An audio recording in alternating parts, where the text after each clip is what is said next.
Jesucristo, el Verbo viviente, es el único medio de salvación.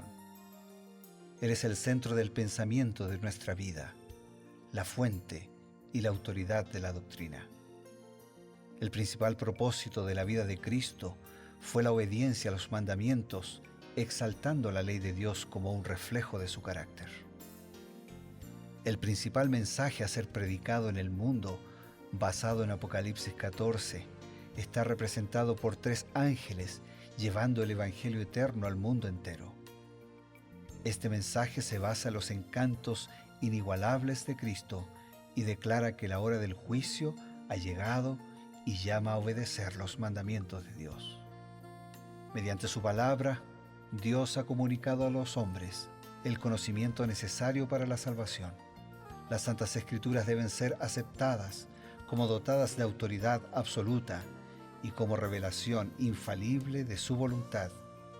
Y aunque el canon de las Escrituras inspiradas está cerrado, el Espíritu Santo continúa iluminando, amonestando y confortando al pueblo de Dios a través del testimonio de Jesús, el Espíritu de profecía. El camino a la vida se traza a través de un camino angosto que debe ser recorrido con confianza a las promesas que Dios dejó a hombres y mujeres fieles que dedicaron sus vidas hasta la muerte por el Evangelio eterno. Los fundadores de la Iglesia soñaron con el día en que la revelación sería una realidad en sus vidas.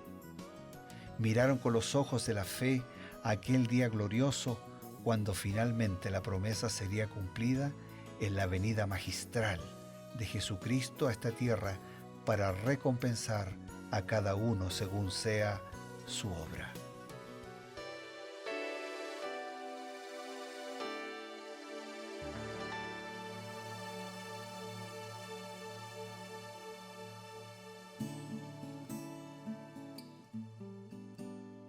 Queridos amigos, estamos listos para comenzar su programa Creed en sus profetas. Cada día dedicamos un momento dentro de la programación de Nuevo Tiempo para el estudio, la búsqueda de las respuestas que Dios tiene en su palabra y en el espíritu de profecía. Para esta linda tarea nos congregamos en torno a esta mesa, aquí en el estudio de Nuevo Tiempo, junto al pastor Bruno Razo. Gracias, Pastor Ever, y para continuar con esta historia y con este mensaje del libro de Oseas, hoy en el capítulo 2, así tan distintivo, tan especial y tan impactante por la forma en que se fueron dando o que Dios fue dirigiendo todas las cosas, ¿no? Así es. Así que saludamos juntos a nuestros amigos, les deseamos lo mejor y buscando juntos ahora en oración, en los comentarios de Elena de Huay, mensajes especiales de Dios para nosotros para este día. Como mencionamos el día de ayer, pastor, estamos ante un libro de una, no actuación, sino una realidad de 2 personas, pero que su vida ilustra otra cosa, ¿no? Es la relación entre Dios y su pueblo, como un esposo fiel y una esposa infiel. O sea, a partir de esa relación, desde la cercanía, ilustrarnos su amor fiel frente a nuestra infidelidad que muchas veces tenemos con Él. Es verdad. Ahora que Dios está ya dándose cuenta que hay que tomar algunas medidas extremas. Y entonces en el versículo 6 dice, yo voy a cerrar con espinos su camino. Voy a cercar el camino con seto, no hallará sus caminos. Un camino bloqueado. Hay una oposición. ¿Por qué? Porque el pueblo de Dios puso oposición al mensaje de Dios. Se oponía a los profetas, era un pueblo infiel, y entonces constantemente Dios enviaba mensajeros uno tras otro. Sin embargo, quiero hacer una pregunta respecto a este espíritu de oposición. ¿Qué hacemos? ¿Qué nos dice el Señor a través de la inspiración que deberíamos hacer cuando encontramos oposición al mensaje que tenemos que presentar? En el libro Cada día con Dios, en la página 248, Elena de White escribió lo siguiente. Tenemos que avanzar con tranquilidad y cuando aparentemente se cierre el camino en una determinada dirección, no debemos condenar a los poderes que existen actualmente porque al hacerlo estamos enseñando a otro poder cómo actuar para cerrarnos el camino. No debemos excitar la oposición ni provocar represalias o venganzas. El momento culminante llegará bien pronto. Ya se está acercando subrepticiamente como un ladrón en la noche.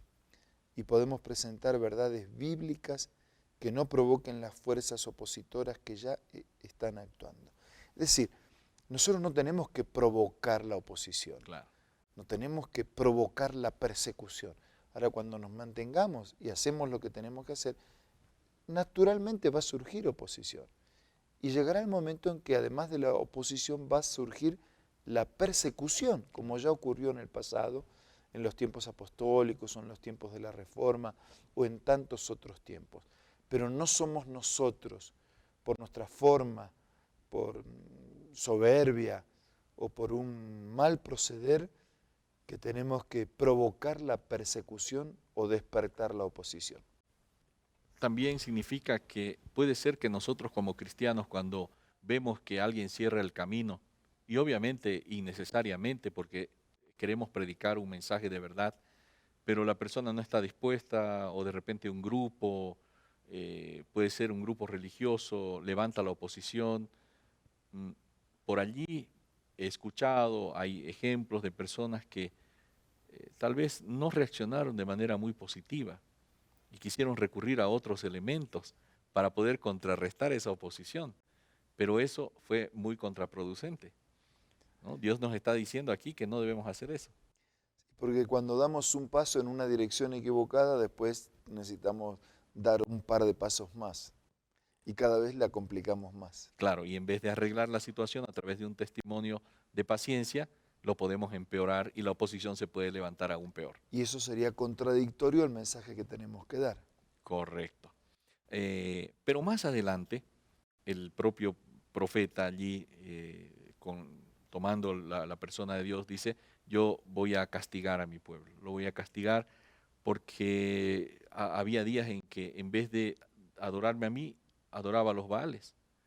Se adornaba con sus arcillos, con sus joyeles, se iba detrás de sus amantes, ¿no? Lo mismo que la misma figura que probablemente hacía la esposa de Oseas, y se olvidaba de mí, ¿no? Entonces Dios está allí observando esta conducta del pueblo de Dios, simbolizada por la conducta de Gomer, y entonces como que está sintiendo no solamente un rechazo, sino que además se muestra como que algo, podríamos decir, susceptible. Dios está como que alejado, pareciera como que se está cansando.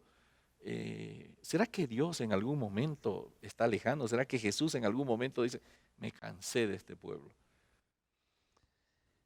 En el libro Nuestra elevada vocación, en la página 32, ella lo explica de esta manera.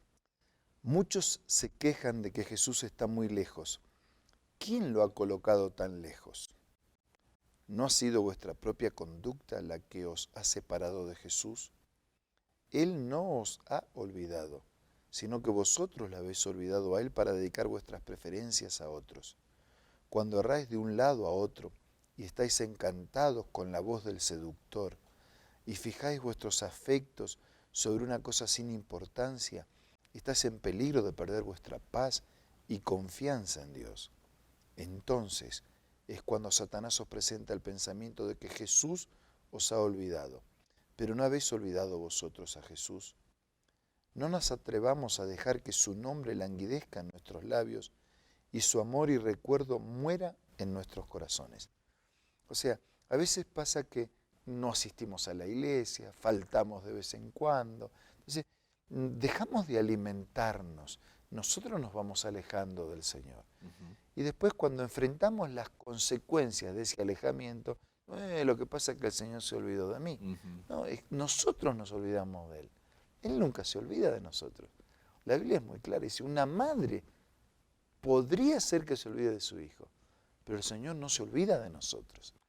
Así que no es que Él se aleja, somos nosotros los que nos alejamos, no es que Él se olvida, somos nosotros los que nos olvidamos. Entonces, ¿qué tenemos que hacer? Tenemos que mantener permanentemente la llama viva, tenemos que mantener ese fuego siempre vivo, ¿no? Alimentándolo para que de esa manera podamos estar firmes en el Señor, en su palabra, en sus promesas y en su contenido para nuestra vida. Interesante que la Biblia menciona a los amantes del pueblo de Dios, esos amantes que hacen que se olvide de su esposo. Y Elena White, ahí en la cita que nos presenta, dice, este seductor, dice que seduce, y dice que poco a poco se va apagando el nombre de Jesús de nuestros labios, ¿no? Es justamente ese proceso de olvido del esposo verdadero. ¿Por qué? Porque hay un seductor que hace olvidar al pueblo de Dios justamente la persona del esposo verdadero, único del pueblo de Dios, que es la esposa del Señor, ¿no? Y que nosotros somos parte de esa esposa. Así que hay un trabajo ahí doble, ¿no? Una indiferencia de parte de la esposa y también un trabajo del seductor. Sí, bueno, el enemigo es seductor por excelencia, no es que sea excelente, pero su trabajo es seducir, porque la esencia del enemigo es engañar. Exacto. Y la estrategia del enemigo es acusar. Él seduce a través de su engaño y nos acusa, porque después al final lo que dice es, viste que Dios no se interesa, Dios no se importa, no sos nadie. O sea, Él me seduce, Él me aleja y después encima le echa la culpa a Dios. Y a veces le echa la culpa al propio ingenuo que cayó seducido por las antimañas. Claro, pero en la última instancia después le terminamos juntos con el enemigo echando la culpa a Dios. ¿Qué es lo que pasó ya en el Edén, no? La mujer que me diste, la serpiente que creaste, o sea, la culpa en el fondo parece que la tenía Dios. Así es. Qué peligro, amigos, nosotros estamos expuestos ante los engaños de Satanás. No nos olvidemos que podemos encontrar consuelo y esperanza en la palabra de Dios. Si quiere profundizar en estos temas tan importantes, busque una iglesia, www.encuentrounaglesia.com. Vamos a recibir algunos consejos y enseguida volvemos. Hola amigos, hoy tengo una hermosa cita para compartir con ustedes. ¿Qué sostuvo al Hijo de Dios en su vida de pruebas y sacrificios? Vio los resultados del trabajo de su alma y fue saciado.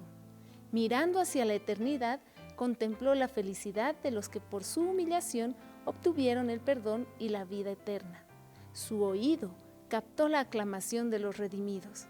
Oyó a los rescatados cantar el himno de Moisés y del Cordero. Esta cita se encuentra en el libro Hechos de los Apóstoles y puede ser parte de tu biblioteca personal. ¿Cómo? Pues te invito a que busques el aplicativo Elena G. de White en el App Store o en el Play Store. También puedes hacerlo visitando la página www.editorialaces.com.